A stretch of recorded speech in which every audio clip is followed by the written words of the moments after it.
That was a major turning point in all of human history. That's the point where per capita consumption of petroleum reached its peak before it started its inevitable decline, and there isn't any way I can see that we can reverse that trend, that downward trend, given the world population growth and given the fact that we're right close to the peak of world production. Well, Dr. Hubbard addressed a committee of the Congress. He told them that the exponential phase of the industrial growth, which has dominated human activities during the last couple of centuries, is now drawing to a close. Yet during the last 2 centuries of unbroken industrial growth, we have evolved what amounts to an exponential growth culture. I would say it's more than a culture, it's our national religion, because we worship growth. Pick up any newspaper, you'll see headlines such as this: state forecast robust growth. Have you ever heard of a physician diagnosing a cancer in the patient and telling the patient you have a robust cancer? We had Americans being killed in the Gulf War. What's this person worried about? He doesn't care about people. He doesn't care about people being killed. All he's worried about is, oh, the Gulf situation may hurt Colorado's growth. Now, this incredible addiction is not limited to the United States. The Wall Street Journal tells us that the Japanese are so accustomed to growth that economists in Tokyo usually speak of a recession as any time the growth rate dips below 3% per year. So what do we do? In the words of Winston Churchill, sometimes we have to do what is required. We must educate all of our people to an understanding of the arithmetic and the consequences of growth, especially in terms of populations and in terms of the Earth's finite resources. We must educate people to recognize the fact that growth of populations and growth of rates of consumption of resources cannot be sustained. Now, the world is full of people who are yakking about sustainability. Now, some of them are doing serious good things, like trying to reduce energy consumption and things like this. Some of them are just trying to attack the word sustainability onto whatever they're doing, whether it's sustainable or not. We've got to understand the first law of sustainability, and it follows directly from what I've just been talking about. The first law of sustainability is this: population growth and or growth in the rates of consumption of resources cannot be sustained.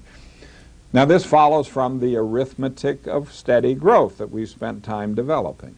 So this isn't an opinion. Opinions are debatable. This is fact. There's nothing here to debate. You cannot sustain population growth. You cannot sustain growth in the rates of consumption of resources. And so it's intellectually dishonest to talk about sustainability without stressing the obvious fact that stopping population growth is a necessary condition for sustainability.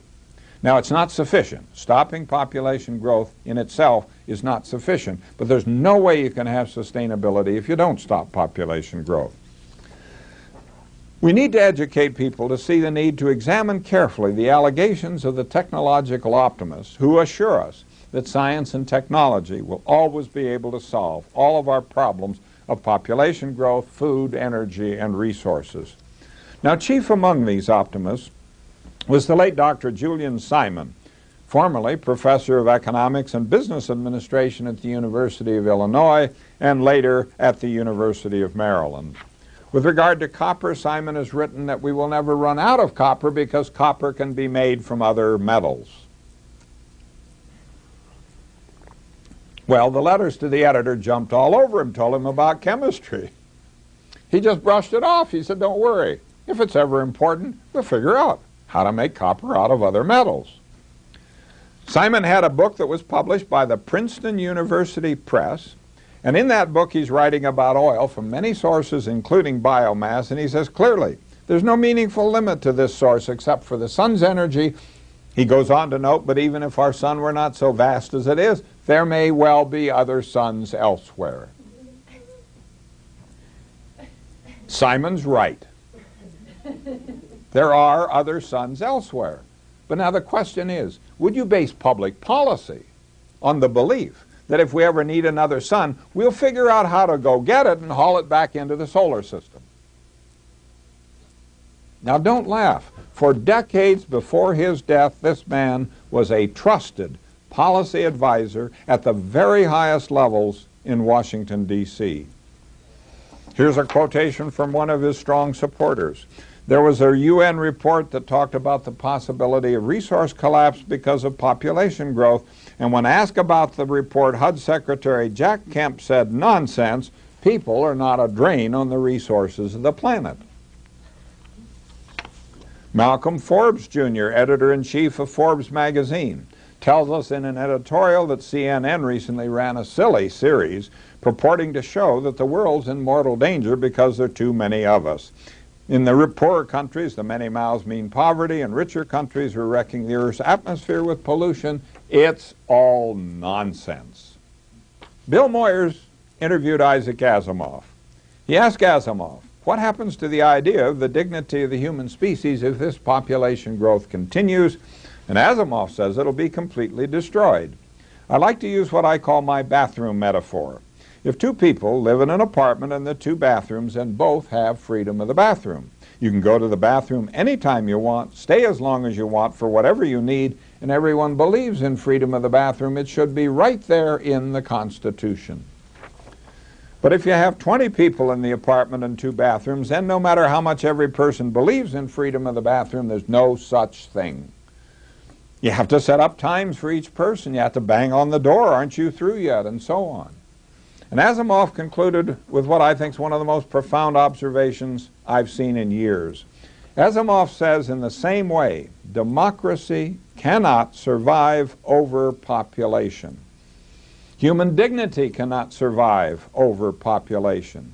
Convenience and decency cannot survive overpopulation. As you put more and more people into the world, the value of life not only declines, it disappears. It doesn't matter if someone dies. The more people there are, the less one individual matters. Now let me give you two examples of this destruction of democracy by population growth. I joined the faculty here in 1950. At that time, the population of Boulder was about 20,000. There were 9 members of the city council. Today it's approaching 100,000. There are 9 members of the city council. So in a little over 50 years, the number of people per member of the city council has increased by a factor of 5. Democracy in Boulder has declined to 20% of what it was 50 years ago. And the second example has to do with the year 2000 national census. This showed that in the decade of the 90s, the U.S. population increased by about 13%. Now this means every House seat in the House of Representatives now has 13% more constituents on the average than they did 10 years ago. And in the last 1 hour, the world population has increased by about 10,000 people, and the population of the United States in this 1 hour has increased by about 280 people. And we have to ask, why don't more U.S. environmentalists and environmental organizations speak out about the problem of population growth here in the United States? The simple arithmetic makes it absolutely clear that long-term preservation of the environment in the U.S. is impossible in the face of continued U.S. population growth. But you hear all sorts of political leaders say, oh, we can have our growth, we'll call it smart growth, and smart growth will save the environment. Well, we need to know about smart growth. Smart growth destroys the environment. Dumb growth destroys the environment. Now, smart growth just destroys the environment with good taste. So it's a little like buying a ticket on the Titanic. If you're smart, you go first class. If you're dumb, you go steerage, but the result's the same. So central to the things that we must do is to recognize that population growth is the immediate cause of all of our resource and environmental crises. And of all the crises, I think this one, global warming, looms larger and more threatening.